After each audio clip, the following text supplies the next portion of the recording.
କ'ଣ କଲେ କ'ଣ ମିଳେ? କେଉଁ ଯୋଗରେ ବିବାହ କଲେ କ'ଣ ହୁଏ?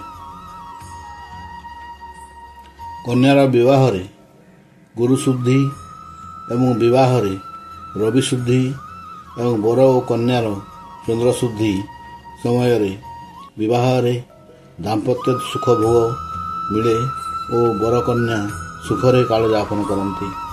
କନ୍ୟାର ଗୁରୁଶୁଦ୍ଧି ଓ ବରର ରବିଶୁଦ୍ଧି ଯୋଗ ବିବାହ ପାଇଁ ଉତ୍ତମ ଯୋଗ ଓ ଅତ୍ୟନ୍ତ ଶୁଭ ହୁଏ।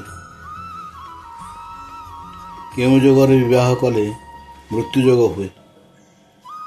କନ୍ୟା କୋଷ୍ଠୀର ଚତୁର୍ଥ, ସପ୍ତମ, ଅଷ୍ଟମ ସ୍ଥାନରେ ଚନ୍ଦ୍ର, ରବି ଓ ମଙ୍ଗଳ ଯୋଗ ଥିଲେ ବର ଓ କନ୍ୟା ଦୁହିଁଙ୍କର ଅକାଳ ମୃତ୍ୟୁ ଯୋଗ ହୁଏ। ଏହା ବରାହ ଋଷିଙ୍କ ମତ। କେଉଁମାନେ ସର୍ବଦା ମୈଥୁନ ଆଶା କରନ୍ତି? ବ୍ରହ୍ମଚାରୀ,